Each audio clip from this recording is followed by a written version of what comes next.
வணக்கம் நண்பர்களே, இது நியூஸ் டைம் பொலிட்டிக்கல் க்ளோஸ்அப். இன்றைய பகுதியில் தமிழக பட்ஜெட் 2025-2026க்கான பட்ஜெட் இன்று நிதித்துறை அமைச்சர் தாக்கல் செய்திருக்கிறார். அதில் முக்கிய அம்சங்கள் என்னென்ன, அதில் அந்த முக்கிய அம்சங்கள் இடம்பெறுவதற்கு பின்னணியில் இருந்த சம்பவங்கள் என்னென்ன, இடி ரெய்டும் அதன் அறிக்கைகளும், அதற்கு திரு செந்தில் பாலாஜி கொடுத்திருக்கும் விளக்கமும், தாவேகா கட்சியில் தற்போது நியமித்திருக்கும் நிர்வாகிகள் குறித்து சலசலப்பு, காரணம் என்ன, இது குறித்து தான் இன்றைய பொலிட்டிக்கல் க்ளோஸ்அப் பகுதியில் விரிவாக அலசப் போகிறோம்.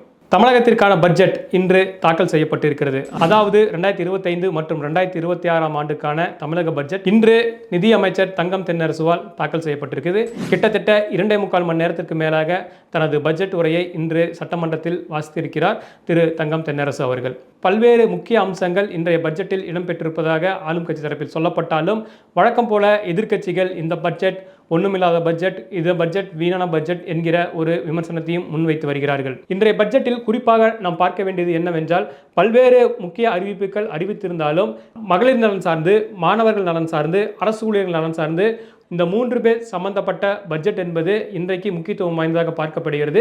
வழக்கமாக ஒவ்வொரு பட்ஜெட்டின் போதும் ஒவ்வொரு துறையின் செயலாளர்கள் அந்த துறையின் அமைச்சரோடு ஆலோசனை செய்து அந்த துறையில் ஆய்வுகள் மேற்கொண்டு அதன் அடிப்படையில் நிதி எவ்வளவு ஒதுக்க வேண்டும், திட்டங்கள் எந்த மாதிரி முன்னெடுக்க வேண்டும் என்பது குறித்தான ஆலோசனைகள் இடம்பெறும். அந்த ஆலோசனைகளுக்கு பிறகே ஒவ்வொரு துறை சார்ந்த கோரிக்கைகள் மற்றும் அவர்களுக்கு தேவையான புதிய திட்டங்கள் என்னென்ன என்பது குறித்து நிதித்துறை செயலாளரிடம் அளிக்கப்படும். அதனை எல்லாம் தொகுத்து நிதித்துறை செயலாளர் தற்போது தமிழகத்தில் இருக்கக்கூடிய நிதிநிலை என்ன, அந்த நிதிநிலையின் அடிப்படையில் நாம் எந்தெந்த துறைக்கு எவ்வளவு தொகைகள் ஒதுக்க வேண்டும் என்பது குறித்தான திட்டமிடலுக்கு பிறகே முழுமையாக அந்த பட்ஜெட் உருவாகக்கூடிய ஒரு சூழல் தான் அமையும். அப்படிதான் இந்த ஆண்டும் பட்ஜெட் வடிவமைக்கப்பட்டிருந்தது.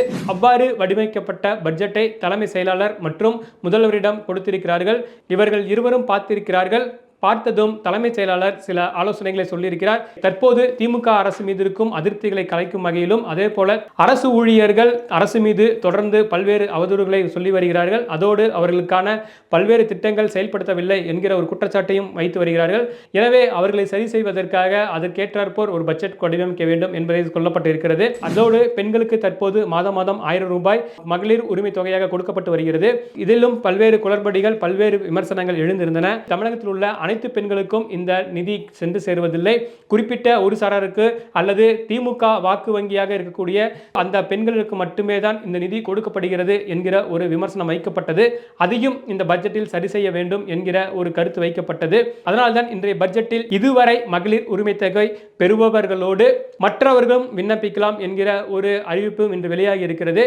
அடுத்ததாக திமுக அரசின் மீது அதிமுகவினர் தொடர்ந்து வைக்கக்கூடிய முக்கியமான விமர்சனங்கள் ஒன்றாக இருப்பது, திமுக ஆட்சி பொறுப்பேற்றதிலிருந்து மாணவர்களுக்கான அந்த லேப்டாப் என்பது கொடுக்கப்படாமல் இருக்கிறது. இதை மிகப்பெரிய விமர்சனமாக எதிர்க்கட்சியினர் வைத்து வந்தனர்.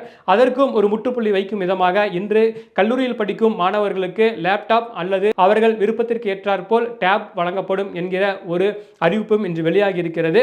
அதோடு இன்னும் மற்றொன்று முக்கியமாக பார்க்க வேண்டியது என்னவென்றால், பத்திரப்பதிவு துறையில் பெண்கள் பத்திரப்பதிவு செய்தால் அவர்களுக்கு 1% தள்ளுபடி செய்யப்படும் என்கிற ஒரு அறிவிப்பு வெளியாகி இருக்கிறது. அரசு ஊழியர்கள், பெண்கள் மற்றும் மாணவர்களை கவரும் விதமாக அமைந்திருக்கக்கூடிய இந்த 3 முக்கிய விஷயங்கள் தான் தலைமை செயலாளர் மற்றும் முதல்வர் ஆகியோர் ஆலோசித்து அதன் பிறகு இன்றைக்கு இந்த பட்ஜெட் வெளியாகி இருக்கிறது. இந்த பட்ஜெட்டுக்கான பின்னணியில் இந்த சம்பவம் இருக்கிறது என்கிறார்கள் கோட்டை வட்டாரத்தில். கடந்த ஒரு வாரமாக தமிழகத்தில் முக்கிய செய்தியாக இருந்தது அமலாக்கத்துறை சோதனை. அதாவது தமிழகத்தில் உள்ள டாஸ்மாக் நிறுவனங்கள் மீது தொடர்ந்து 3 நாட்கள் அமலாக்கத்துறை சோதனை நடைபெற்றது. அந்த சோதனையில் பல்வேறு தடயங்கள் எடுத்திருப்பதாக அமலாக்கத்துறை தரப்பில் சொல்லப்பட்டதாக நாம் தொடர்ந்து செய்திகள் வெளியிட்டிருந்தோம். நாம் சொன்ன செய்திகள் எல்லாம் உறுதிப்படுத்தும் விதத்தில் தான் நேற்று அமலாக்கத்துறை அறிக்கை இருந்தது. அந்த அறிக்கையில் முக்கியமாக குறிப்பிட்டிருந்தது, ஏற்கனவே சொன்னது போல அமலாக்கத்துறை இந்த டாஸ்மாக் ரெய்டில் பல்வேறு அதிகாரிகளிடம் விசாரித்திருக்கிறார்கள். அந்த விசாரணையின் அடிப்படையில் பல்வேறு முக்கிய தகவல்கள் அவர்கள் திரட்டியிருக்கிறார்கள். அதில் குறிப்பாக பணியிடை மாற்றம், அதோடு ஆட்கள் நியமிப்பது மற்றும் ஒவ்வொரு இடத்திலிருந்து மற்றொரு இடத்திற்கு எடுத்து செல்வதற்கான அந்த போக்குவரத்து, இதில் நடந்திருக்கும் முறைகேடுகள், மதுபான ஆலைகளில் நடைபெற்ற முறைகேடுகள், இதெல்லாம் குறித்து தான் நேற்றைய அந்த அறிக்கையில் நாம் பார்த்தோம். அமலாக்கத்துறை வெளியிட்டிருக்கும் அந்த அறிவிப்பில் கிட்டத்தட்ட 1000 கோடிக்கு மேல் தமிழக டாஸ்மாகில் முறைகேடு நடந்திருப்பதாக விவரித்திருக்கிறார்கள். இன்னும் சொல்ல போனால் அந்த அறிக்கையில் ஒரு இடத்தில் கூட அமைச்சர் திரு செந்தில் பாலாஜியின் பெயர் குறிப்பிடப்படவில்லை. இது முக்கியத்துவம் வாய்ந்ததாக பார்க்கப்படுகிறது. இது ஒரு புறம் இருந்தாலும் விரைவில் திரு செந்தில் பாலாஜிக்கு சம்மன் அனுப்பி அவரையும் விசாரணைக்கு உட்படுத்த அமலாக்கத்துறை ஆயத்தமாகி வருகிறது என்கிற ஒரு தகவலும் வருகிறது. இன்னும் குறுகிய காலத்திலே அமலாக்கத்துறை உச்சநீதிமன்றத்தில் தொடுத்த மேல்முறையீடும் விரைவில் விசாரணைக்கு வர இருக்கிறது. அதில் என்ன மாதிரியான தீர்ப்பு வரப்போகிறது என்பதும் முக்கியத்துவம் வாய்ந்ததாக இருக்கிறது.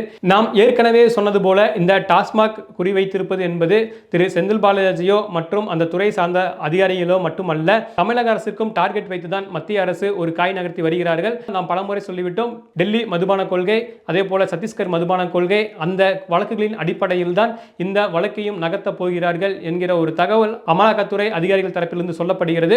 இவ்வாறாக நேற்று அமலாக்கத்துறை கொடுத்த அறிக்கை மற்றும் அதன் அரசியல் தாக்கம் தமிழகத்தில் தொடர்ந்து விவாதித்துக் கொண்டிருக்கக்கூடிய ஒரு நிலையில் இன்றைக்கு தமிழக சட்டமன்றத்தில் பட்ஜெட் தாக்கலுக்கு வந்திருந்த அமைச்சர் திரு செந்தில் பாலாஜி செய்தியாளர்களை சந்தித்தார். அந்த செய்தியாளர்கள் சந்திப்பில் தமிழகத்தில் பல்வேறு விஷயங்களை திசை திருப்பதற்காகவே இந்த இடி ரெய்டு என்பது நடத்தப்படுகிறது.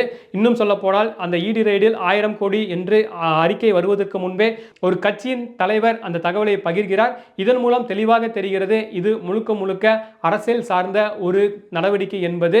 நாங்கள் எதையும் எதிர்கொள்ள தயார் என்கிற ஒரு பதிலை இன்று திரு செந்தில் பாலாஜி தெரிவித்திருக்கிறார். இதனுடைய அடுத்த கட்ட நகர்வுகள் என்னென்ன மாதிரி இருக்க போகிறது என்பதை எல்லாம் வரும் நாட்களில் தொடர்ந்து பார்ப்போம். தாவேகா தலைவர் விஜய் இந்த பட்ஜெட் குறித்து ஒரு அறிக்கை வெளியிட்டிருக்காங்க. அதில் மக்களை மறந்த திமுக அப்படிங்கிற ஒரு தலைப்பில் தான் அந்த அறிக்கை போட்டிருக்காங்க. அதில் பல்வேறு இன்றைக்கு பட்ஜெட்டு குறித்து பல்வேறு விமர்சனங்களையும் முன்வைச்சு அந்த அறிக்கையில் குறிப்பிட்டிருக்கிறாரு. அதில் குறிப்பாக சொல்லணும்னா, நம்ம ஏற்கனவே இதில் பேசியிருந்தோம், கல்லூரி மாணவர்களுக்கு மீண்டும் மணிக்கடினை வழங்கப்படுவது போல பள்ளி மாணவர்களுக்கும் எப்போது வழங்கப்படும் என்று அறிவிப்பு இல்லையே அப்படிங்கிற ஒரு கொஸ்டின் முன் வச்சிருக்காரு. அப்புறம் ஆசிரியர் பணியிடங்கள் நிரப்பப்படும் என்ற அறிவிப்பு வெற்றிடங்களை நிஜமாகவே நிரப்பும் அறிவிப்பா, இல்லை வழக்கம் போல விளம்பர மாடல் அரசின் வெற்று அறிவிப்பா அப்படிங்கிற ஒரு கேள்வியும் எழுப்பியிருக்கிறாரு. அண்ணா பல்கலைக்கழகத்தை தரவரிசை மேம்படுத்த அறிவிப்பை எல்லாம் இருக்கட்டும், முதலில் அண்ணா பல்கலைக்கழகத்தில் பயிலும் மாணவிகளுக்கு முறையான பாதுகாப்பை உறுதி செய்ய வேண்டும் அப்படிங்கிற சொல்லியிருக்காரு. இந்த சமீபத்தில் நடந்த அந்த அண்ணா யூனிவர்சிட்டி இஷ்யூ வச்சு இந்த அறிக்கையை சொல்லியிருக்காரு. அதோடு மட்டுமல்ல, இந்த நிதிநிலை அறிக்கையில் பெரும்பான்மையாக ஏதோ அறிவிப்புகள் என்று போலித்தனமே அதிகமாக உள்ளது. ஆனால் சாதாரண நிலையில் இருக்கும் பொதுமக்கள் நேரடியாக பலனடையும் அறிவிப்புகள் ஏதுமே இல்லை அப்படிங்கிற ஒரு கொஸ்டினை வச்சிருக்காரு. கடைசியாக ஒரு பஞ்ச் வச்சிருக்காரு. அவர் சினிமாவில் சொல்கிற அந்த டைலாக் மாதிரியே, மக்களை பற்றி கவலைப்படாமல் தேர்தல் வாக்குறுதிகளை காற்றில் பறக்க விட்டு வெற்று காகிதத்தால் பட்டம் விடும் பாசாங்கு வேலையே இந்த பட்ஜெட் அறிவிப்பு. இந்த ஏமாற்று வேலைகளுக்கு எல்லாம் மக்கள் கொடுக்கும் மிகப்பெரிய பதிலடியாக 2026 சட்டமன்ற தேர்தல் முடிவுகள் இருக்கும்.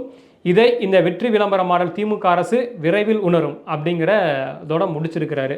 தொடர்ந்து விஜய் அவர்களும் ஒவ்வொரு இஷ்யூக்கும் அறிக்கைகள் விடுறாரு. முழு நேர அரசியல்வாதியாக தன்னை உணர்த்துவதற்காக தொடர்ந்து இது போன்ற பல்வேறு செயல்களிலும் அதோட அறிக்கைகளும் தன்னுடைய கட்சிகள் நிர்வாகம் சார்ந்த விஷயங்களையும் முன்னெடுத்து வருவதாக சொல்லப்படுது.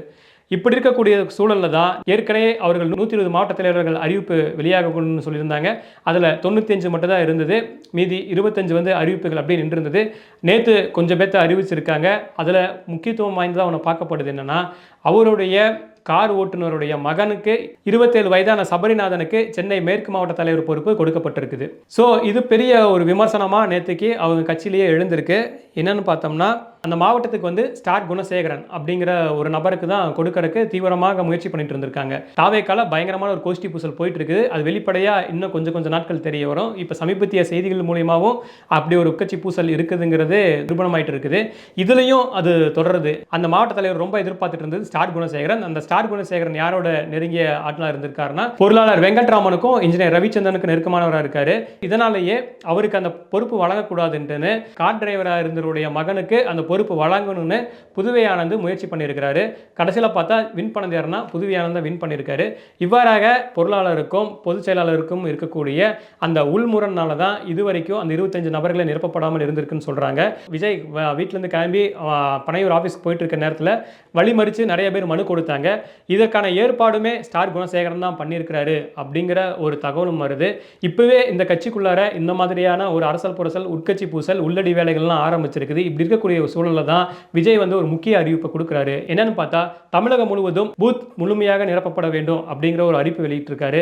ஏற்கனவே இங்கே இருக்கக்கூடிய அந்த 28 அணிகளுக்கான மாநில நிர்வாகியை போட முடியாத ஒரு சூழல் இருக்குது. அந்த 28 அணிகளுக்குமே மாவட்டங்கள்லையும் அணி போடணும், அங்கேயும் நிர்வாகிகள் தேவையாக இருக்காங்க. மண்டல்லையும் அந்த அணிக்கு போடணும், அங்கேயும் நிர்வாகிகள் தேவையாக இருக்காங்க. கீழே கிளை வரைக்கும் போடணும். இந்த மாதிரியான ஒரு சூழல் இருக்கும்போது இங்கே ஆட்கள் ரொம்ப பஞ்சமாக இருக்கக்கூடிய நிலையில் எப்படி இந்த பூத்தை முழுமையடைய வைக்க போகிறாங்க அப்படிங்கிறது விஜய்க்கு மாரி பெரிய சவாலாக இருக்க போகுது. இப்போ சமீபத்தில் மிகப்பெரிய முகூர்த்தம்லாம் நடந்தது.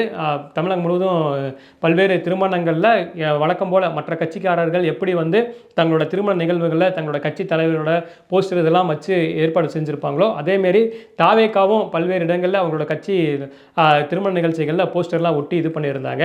அந்த போஸ்டரு அந்த கட் அவுட்லாம் பார்க்கும்போது முக்கியமாக ஒரு விஷயம் குறிப்பிட்டு பார்க்க வேண்டியது என்னவாக இருந்ததுன்னா, அந்த போஸ்டரில் விஜய்க்கு ஈக்குவலாக பல இடங்களில் அந்த கட்சியின் பொதுச் செயலாளர் இருக்கக்கூடிய புதுவை ஆனந்தோடைய ஃபோட்டோ இருக்குது. இன்னும் சொல்லப்போனால் விஜயை விட பெரிய அளவில் வந்து ஆனந்தோட ஃபோட்டோ இருந்தது. ஸோ இதை பார்க்கும்போது இந்த கட்சியோட கட்டுப்பாடு யார்கிட்ட இருக்குது, ஆனந்த சரி செய்தால் போதும் கட்சியில் எப்படியாவது பொறுப்பு வாங்கிடலாம் அப்படிங்கிறதெல்லாமே ஒரு நிலையில் தான் இன்றைக்கி தாவேக்கா இருக்குது. இதை எல்லாமே சமாளித்து எப்படி 2026 தேர்தலுக்கு மாற்றம் ஒன்று அப்படின்னு சொல்லிட்டு விஜய் வந்துட்டு இருக்காரு. நம்ம திமுக ஆட்சியை அகற்ற போகிறோம் அப்படிங்கிற ஒரு சவாலையும் விட்டுட்டு வந்துட்டு இருக்காரு.